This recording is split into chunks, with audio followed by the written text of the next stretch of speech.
పితా పుత్ర పవిత్రాత్మ నామమున ఆమేన్. క్రీస్తునాథునియందు మిక్కిలి ప్రేమ గల ప్రియమైన సహోదరి సహోదరులారా, ఈరోజు మనము 27వ సామాన్య ఆదివారంలోనికి ప్రవేశించి ఉన్నాం. ఈనాటి దివ్య పట్టణాలని పరిశీలించి చూసినట్లయితే హబక్కూకు గ్రంథము 1వ అధ్యాయము 2వ వచనం నుండి 3వ వచనము నుండి 2వ అధ్యాయము 2 నుండి 4వ వచనాలని ధ్యానిస్తున్నాం.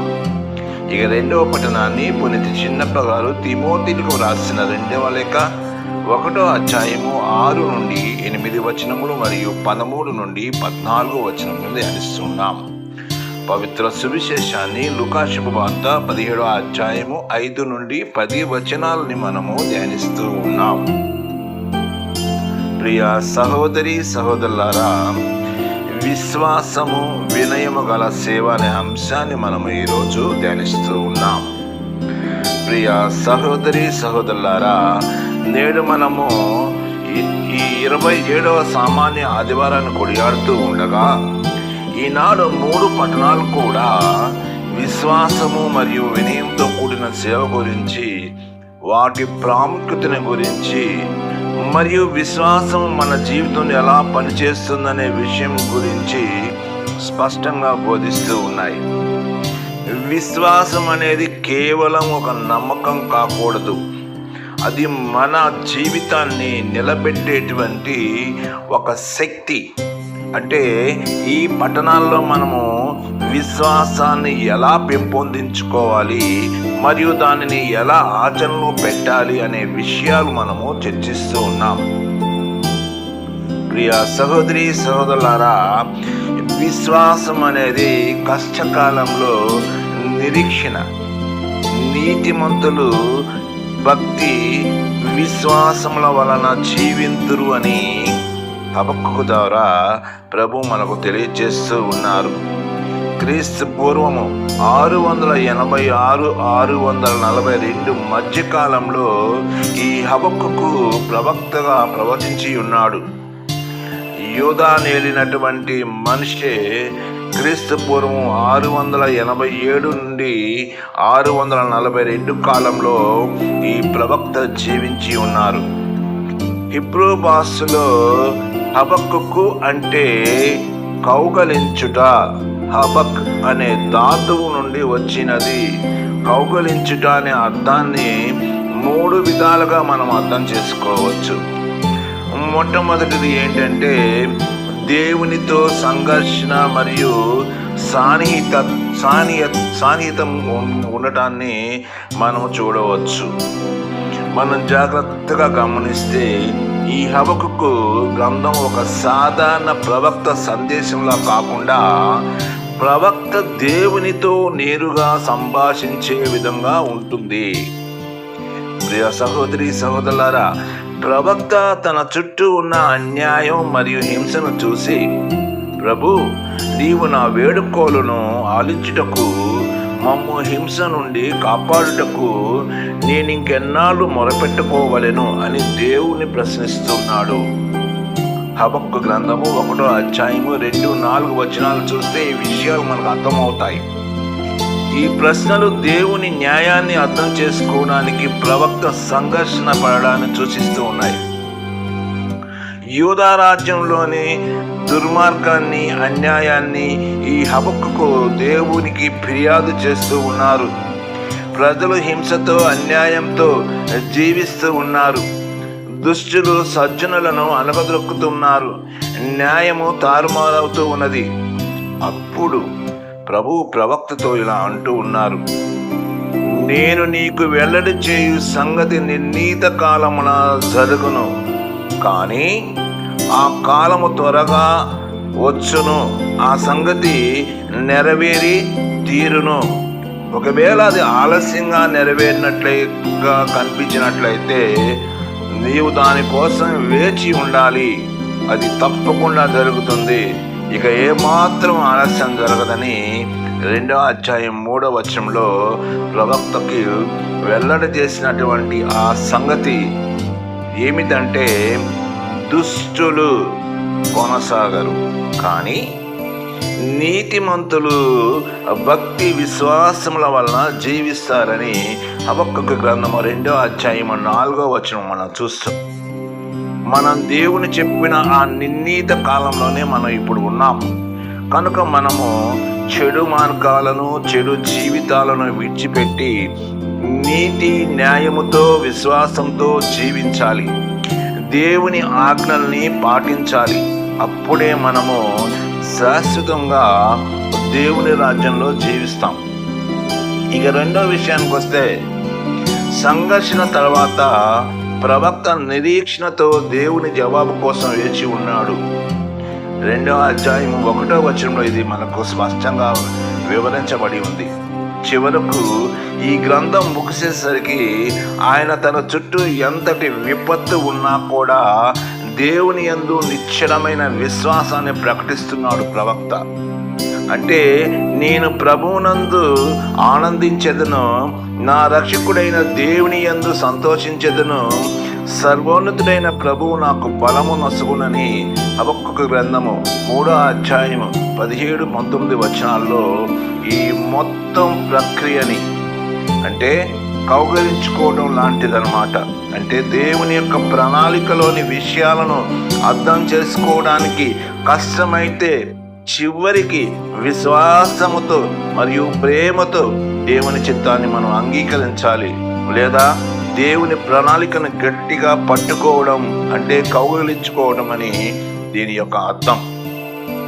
కనుక ప్రియ సహోదరి సహోదరులారా, హబక్కూకు ప్రవక్త ప్రధాన సందేశం ఏమిటంటే, నీతిమంతులు భక్తి విశ్వాసం వలన జీవిస్తారు.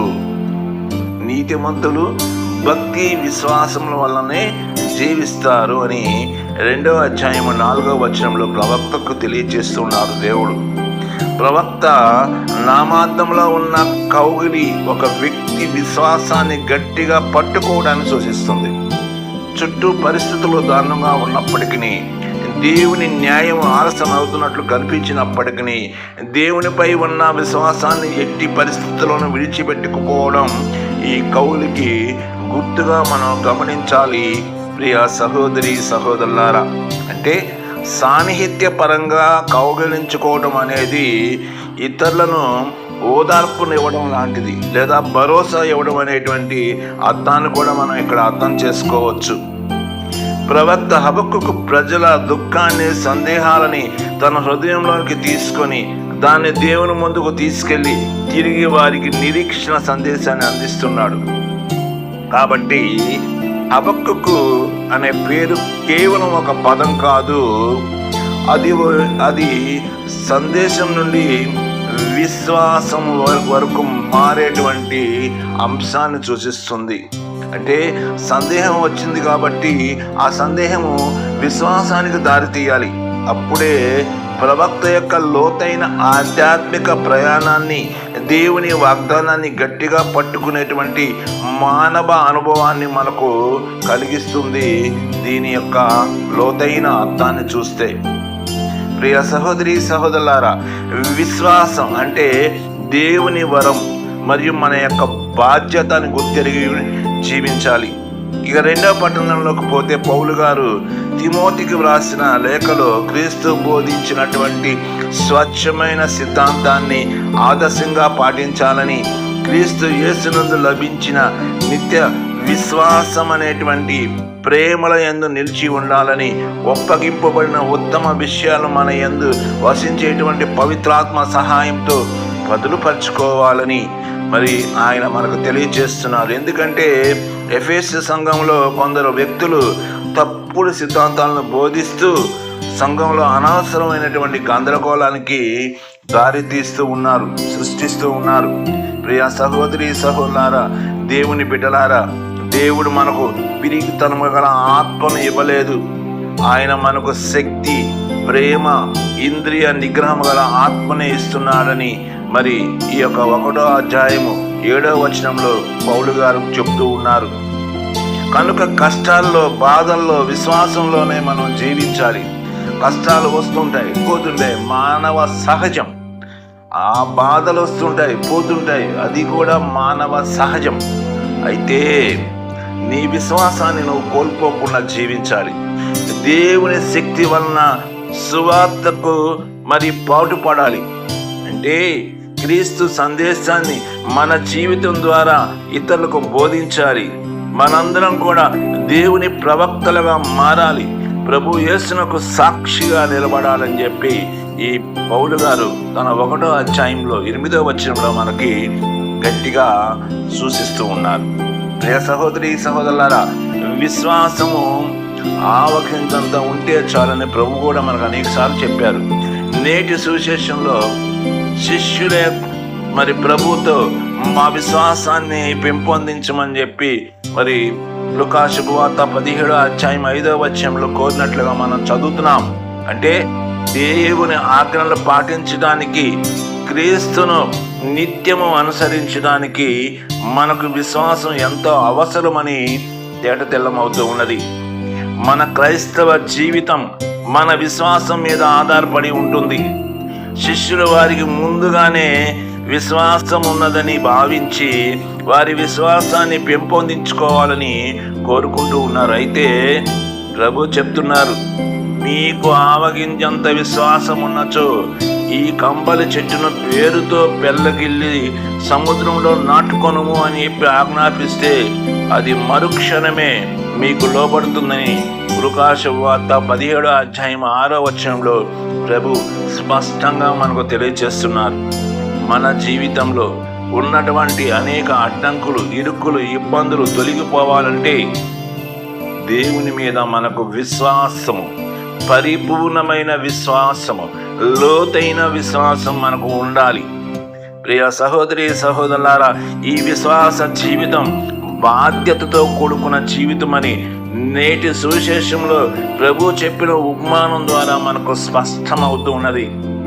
ఈ ఉపమానం కర్తవ్యాన్ని గురించి, సేవ యొక్క నిజమైన ఉద్దేశాన్ని గురించి స్పష్టం చేస్తుంది.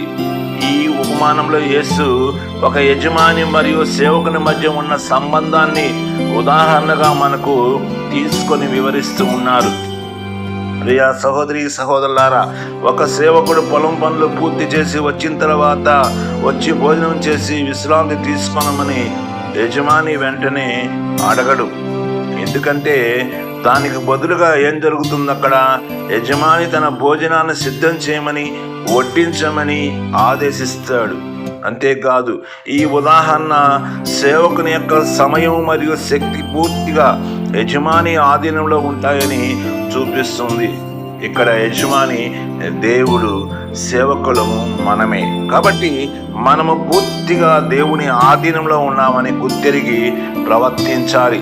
కాబట్టి దేవుని శిష్యులుగా మనం కూడా దేవునికి పూర్తిగా చెందిన వారం అవుతాం. కాబట్టి సేవకుడు తను ఆజ్ఞాపించబడిన పని చేసినందుకు యజమాని అతనికి ప్రత్యేకంగా కృతజ్ఞతలు ఏమి చెప్పడు. ఎందుకంటే అతను సేవకుడు కాబట్టి అతను చేసింది తప్పనిసరిగా చేయవలసినటువంటి తన కర్తవ్యం. కాబట్టి ఈ ఉదాహరణ అనుసరించి యేసు శిష్యులను ఒక ముఖ్యమైన విషయాన్ని నేర్పిస్తూ ఉన్నారు. వారు తమకు ఆజ్ఞాపించిందంతా కూడా చేసిన తర్వాత ఇలా చెప్పుకోవాలి. ఏంటది అంటే లూకా శుభవార్త 17వ అధ్యాయం 10వ వచనంలో పలికినట్లుగా, మేము అయోగ్యులము సేవకులము, మేము మా కర్తవ్యమునే నెరవేర్చితిమి అని చెప్పుకోవాలి. అది ప్రభు మనకు ఇస్తున్నటువంటి సందేశం. అయితే ఈ వచనాల యొక్క ప్రధాన సందేశం ఏమిటంటే, మనం ఎన్ని గొప్ప పనులు లేదా మహత్కార్యాలు చేసినప్పటికీ దేవుడు మనకు కృపతో రుణపడి ఉన్నాడని లేదా ప్రతిఫలం ఇవ్వాలని మనం ఎప్పుడు కూడా భావించకూడదు. ఎందుకంటే దేవుని సేవ చేయడం అనేది ఒక పవిత్రమైన ప్రత్యేక హక్కు మరియు మన ప్రాథమిక కర్తవ్యం. ఇది మనకు దేవునిపై ఎటువంటి హక్కుని ఇవ్వదు. నిజానికి మన సేవ అనేది దేవుని అపారమైన దయ మరియు నిస్వార్థ ప్రేమకు మన హృదయం నుండి వచ్చే సహజమైన ప్రతిస్పందన మాత్రమే. అయితే మన సేవలో అహంకారం ఉండకూడదు మరియు దయ, కర్తవ్యం చేయాలనేటువంటి ఒక కోరిక మనం కలిగి ఉండాలి. దేవుని సేవలో, ముఖ్యంగా ఆయన ఆజ్ఞలు పాటించే విషయంలో మనం ఎప్పుడు కూడా అహంకారాన్ని పూర్తిగా నివారించాలి. ఆజ్ఞలను అనుసరించడమే మన క్రైస్తవ జీవితానికి ప్రాథమిక పునాది. ప్రియ సహోదరి సహోదరులారా, మనం దేవుని కోసం చేసే ప్రతి కార్యం కూడా, అది ఎంత చిన్నదైనప్పటికీ లేదా ఎంత గొప్పదైనప్పటికీ, కేవలం మన కర్తవ్యాన్ని నిస్వార్థంగా నెరవేరుస్తున్నాం. లూకా శుభవార్తలోని ఉపమానం సేవకుని యొక్క నిష్ప్రయోజకుడిగా లేదా యోగ్యుడిగా వర్ణించినప్పటికీ మనం ఆ సత్యాన్ని గుర్తించుకోవాలి.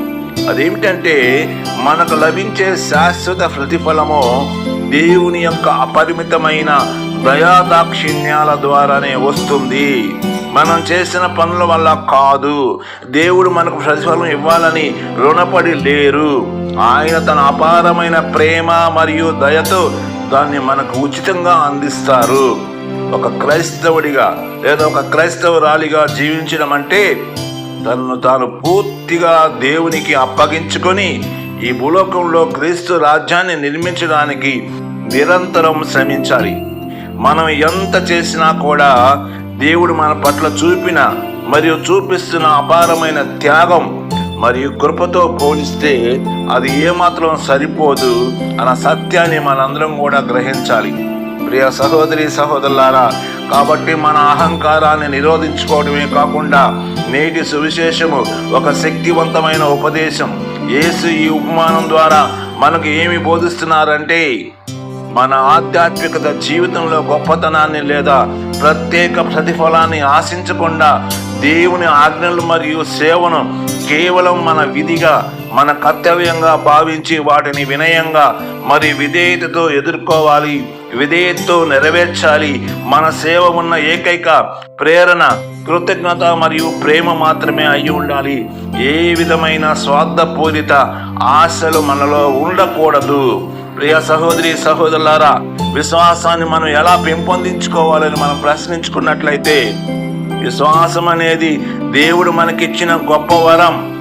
ఈ విశ్వాసం ద్వారానే అసాధ్యమని సైతం సుసాధ్యం అవుతూ ఉన్నాయి. అయితే ఈ వరాన్ని దృఢంగా ఉంచుకోవడానికి మనం ముందుగా నిరంతర ప్రార్థన చేయాలి. మనం ఎల్లప్పుడూ దేవునికి కృతజ్ఞత తెలియజేస్తూ ఉండాలి. మన విశ్వాసాన్ని మరింత దృఢపరచమని దేవుని ప్రార్థించాలి. దేవునితో నిరంతరం సంభాషించడం ద్వారా మన విశ్వాసాన్ని శక్తిగా మార్చమని దేవుని అడగాలి. ప్రార్థన మనల్ని దేవునికి దగ్గరగా చేస్తుంది. ఇతర విశ్వాసంతో కలిసి ప్రార్థించడం, వారి అనుభవాలను పంచుకోవడం మన విశ్వాసాన్ని మరింతగా దృఢపరుస్తుంది. సహవాసం మనకు మద్దతునిస్తుంది. అలాగే దేవుని యొక్క పవిత్ర వాక్యాన్ని చదవడం ద్వారా, దాన్ని ధ్యానించడం ద్వారా ఆయనపై మనకున్న విశ్వాసాన్ని ఇంకా పెంచుతుంది. అలాగే దివ్య బలి పూజలో పాల్గొనడం ద్వారా, ఆరాధనలో పాల్గొనడం ద్వారా, దేవునికి కృతజ్ఞతలు తెలియచేయడం ద్వారా మన విశ్వాసాన్ని పునరుద్ధరించుకోవడానికి లభించేటువంటి అద్భుతమైన అవకాశంగా మనం మరల్చుకోవాలి. ప్రియ సహోదరి సహోదరులారా, లౌకిక ఆకర్షణల నుండి విముక్తి పొందాలి. అంటే ఈ లోకంలో ఆశలలో మరియు సంబంధాల వెంట పడిపోయి దేవుని యొక్క ఉదారతను, ఆయన చేసిన మేలులను మనం మర్చిపోకూడదు. దేవుడు మనకు చేసిన ప్రతి మేలుకును తగినటువంటి కృతజ్ఞతలు మనం ఎల్లప్పుడూ తెలియజేస్తూ ఉండాలి. అలాగే సేవ ద్వారా మన విశ్వాసం బలపడుతుంది. కాబట్టి కేవలం మాట ద్వారానే కాకుండా ఇతరులకు సేవ చేయడంలో కూడా మన విశ్వాసం బలపడుతుంది. కాబట్టి మన విశ్వాసాన్ని ఆచరణలో చూపడమే దాన్ని పెంపొందించుకునేటువంటి ఉత్తమమైన మార్గం. ఎందుకంటే నిజమైన విశ్వాసం ఎల్లప్పుడూ క్రియల ద్వారా వ్యక్తమవుతూ ఉన్నది. ముగింపు విశ్వాసం అంటే విశ్వాసం కలిగి కర్తవ్యం మరియు శక్తిని పొందుకోవాలి. ప్రియ సహోదరి సహోదరులారా, నేటి ఈ 27వ సామాన్య ఆదివారపు పట్టణాలు విశ్వాసం మరియు వినయం గల సేవ యొక్క ప్రాముఖ్యతను మన హృదయాలపై ముద్రించాయి. అంటే ఈ 3 పట్టణాల సారాంశము 3 ప్రధాన అంశాలుగా మనం తీసుకోవచ్చు. మొట్టమొదటిది ఏంటంటే, విశ్వాసము ఒక కౌగిలి. చుట్టూ అన్యాయం, హింస ఉన్నప్పటికీ, దేవుని న్యాయం ఆలస్యమవుతున్నట్లుగా మనకు కనిపించినప్పటికీ, హబక్కు చేసినట్లుగా దేవుని వాగ్దానాన్ని, ఆయన ప్రణాళికను గట్టిగా పట్టుకొని కౌగలించుకోవాలి. విశ్వాసం మన జీవిత కష్టాల మధ్య కూడా నీతిమంతుల భక్తి విశ్వాసముల వలన జీవింతురు అనే సత్యాన్ని మనం దృఢంగా నమ్మాలి. ఇక రెండవది, సేవ మన కర్తవ్యం. లూకా శుభవార్తలో చెప్పినంతగా ఆవగందంత విశ్వాసం అసాధ్యమైన వాటిని సుసాధ్యం చేస్తుందని ప్రభు మనకు బోధించారు. కానీ మనం ఎన్ని అద్భుతాలు చేసినా, ఎన్ని గొప్ప పనులు చేసినా, మనం అయోగ్యులమని, సేవకులమని, మేము మా కర్తవ్యాన్ని నెరవేర్చామని వినయంగా ప్రభువుకి మనం చెప్పుకోవాలి. దేవుని సేవ చేయటం అంటే మనపై ఆయన ప్రేమకు, దయకు కృతజ్ఞతగా మనం చేయవలసిన ప్రాథమిక కర్తవ్యం. ఇందులో అహంకారానికి తావు ఇవ్వకూడదు. ఇక మూడో అంశం, విశ్వాసము దేవుని వరం మరియు మన బాధ్యత. రెండో తిమోతికి రాసిన లేఖలో దేవుడు మనకు శక్తి, ప్రేమ, ఇంద్రియ నిగ్రహం గల ఆత్మని ఇచ్చారు కనుక పిరికతనం వీడి క్రీస్తు సువార్తను సాక్షిగా ఉండాలి. మన బాధ్యత నిరంతరం ప్రార్థన, దేవుని వాక్యం చదవటం మరియు నిస్వార్థ సేవ ద్వారా ఈ అద్భుతాన్ని, విశ్వాసాన్ని మనం నిత్యం పెంపొందించుకోవాలి. కనుక ప్రియ సహోదరి సహోదరులారా, మనందరం కూడా దేవుని యందు భక్తితో, విశ్వాసముతో జీవించి దేవునికి ఇష్టమైన జీవన విధానాన్ని అలవాటు చేసుకొని, దేవుడు మనకు వసగిన ఆత్మానుసారణ శక్తిని పొందుకొని, సాటివారి ఎడల ప్రేమ కలిగి, ఇంద్రియములను అనగా మన ఈ లోక జీవిత కోరికలను, ఆశలను నిగ్రహించుకొని, మన ఆధీనంలోనే ఉంచుకొని దేవుని కార్యాలను నెరవేర్చే వాళ్ళంగా, దేవుని సేవకులముగా ఆవగిందంత విశ్వాసముతో ఎన్నో ఫలితాలు పొందుకొని దేవుని సేవకులమైన మనము దేవుడు మనకు అప్పగించిన బాధ్యతలను నెరవేర్చడానికి కావలసిన ఆత్మశక్తిని దేవుని యందు భక్తితో, విశ్వాసముతో, దైవ అనుసరణతో మనందరికి దయచేయమని ఆ దేవాది దేవుని మనము ప్రార్థించుకుందాం. ఈ యొక్క వాక్యానుసారం జీవించడానికి కావలసిన కృపలా మనకు దయచేయమని ప్రభువును వేడుకుందాం.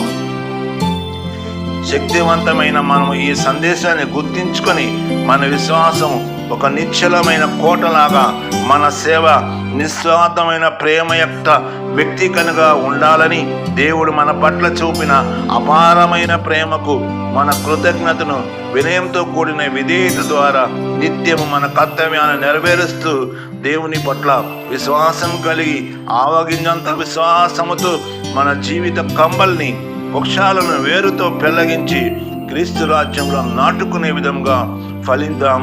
మనం ఈ యొక్క వాక్యం ద్వారా పితా, పుత్ర, పవిత్రాత్మ నామమున దేవుడు మనల్ని దీవించి కాచి కాపాడును గాక.